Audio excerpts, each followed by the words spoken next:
En este circuito nos están solicitando calcular el valor de las corrientes I1, I2 e IT. Las corrientes I1 y I2 están determinadas por el valor de la tensión que está cayendo entre los nodos B y C.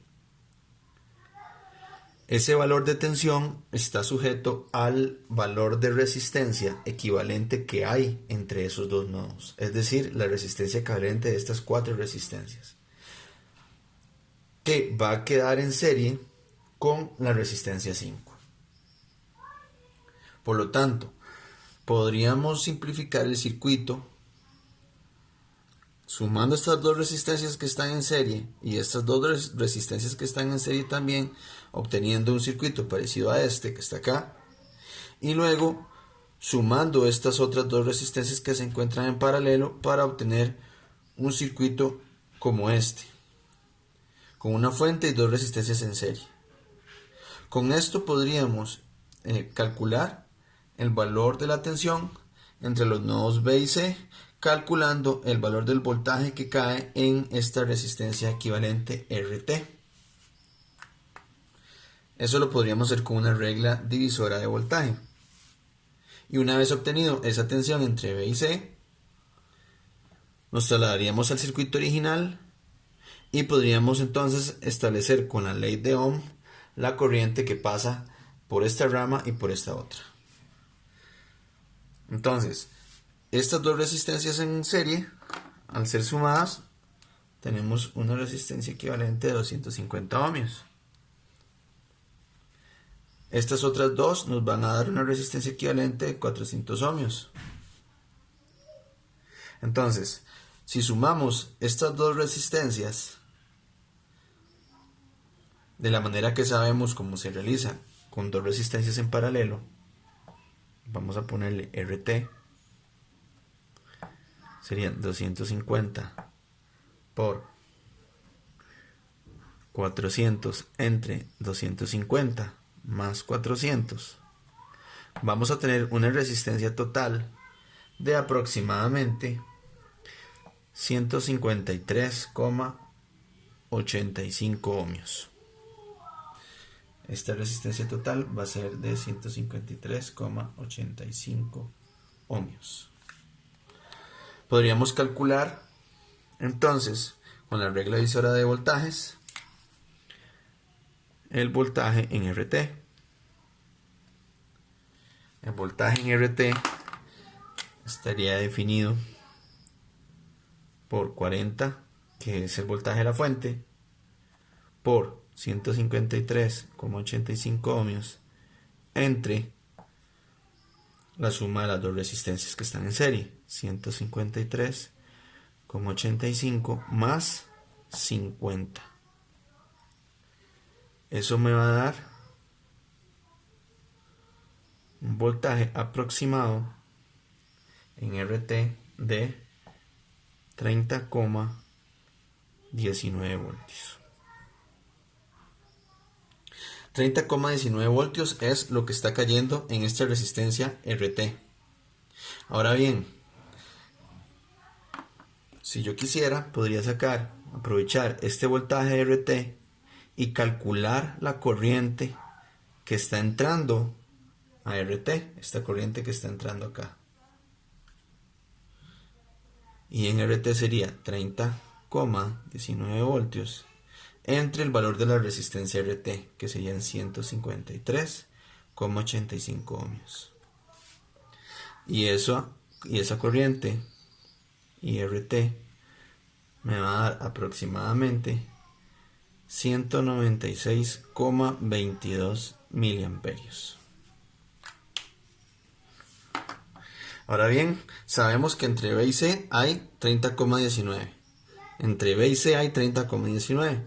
Y sabemos que la corriente que está entrando a este arreglo de aquí vale 196,22 miliamperios. Es decir, IT vale 196,22 miliamperios. ¿Verdad? 196,22 miliamperios. Es la corriente de IT.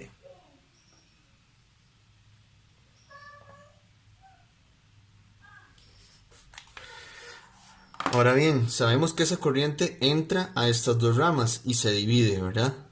Ahora, ¿cómo se divide? A través de la regla divisora de corriente, podríamos averiguar en qué proporciones se divide esta corriente de I total. Entonces, podríamos averiguar I1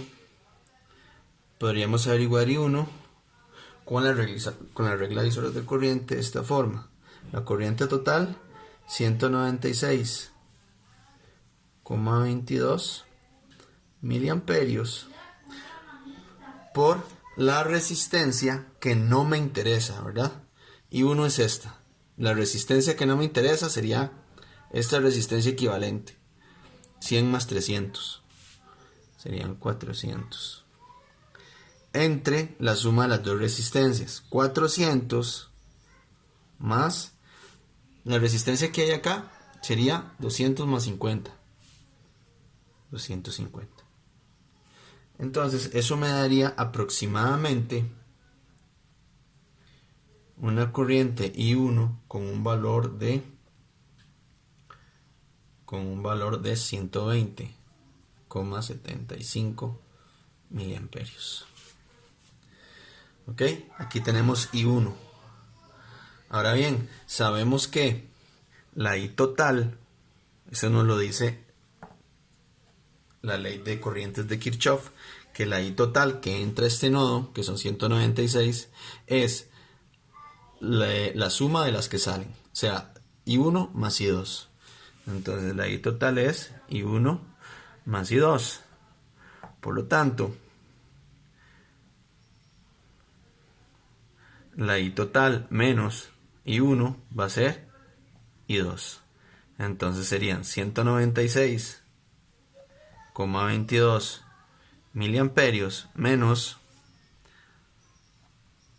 120,75 miliamperios va a ser igual a I2.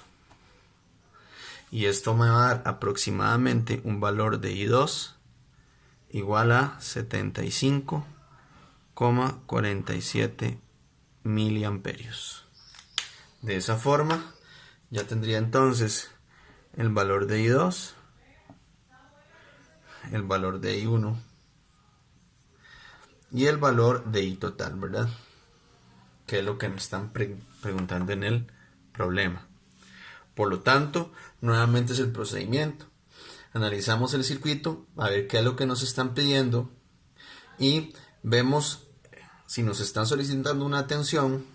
Entonces verificamos en medio de cuáles puntos se necesita esa tensión. Y esa tensión va a corresponder al voltaje que cae en la resistencia equivalente que existe entre esos dos puntos. En este caso necesitamos la tensión entre los nodos B y C. Ok, entonces necesitamos averiguar la resistencia equivalente que hay entre los nodos B y C. La resistencia equivalente entre los nodos B y C corresponden a este arreglo en serie en paralelo a este otro arreglo en serie. Entonces resolvemos este arreglo en serie y lo simplificamos a una sola resistencia, resolvemos este otro, lo simplificamos a una sola resistencia y nos van a quedar dos resistencias en paralelo. Simplificamos esas dos resistencias en una sola y entonces ahora sí nos va a quedar una resistencia, una sola resistencia entre B y C y en serie con la resistencia 5, que esa no la hemos tocado aún. Ok, entonces si tenemos esas dos resistencias en serie ahí, podríamos a través de una regla divisora de voltaje calcular el voltaje que cae en esa resistencia RT, que van a ser 30,19 voltios según la regla divisora de voltaje, y con ley de Ohm podríamos establecer cuánto es la corriente total que está entrando a ese nodo B, esta corriente que está pasando por RT, ¿verdad? 30,19 entre 153,85. Me va a dar aproximadamente esta corriente de acá, esta corriente total. Y volviendo al diagrama original, esa corriente total es la que entra acá, ¿verdad?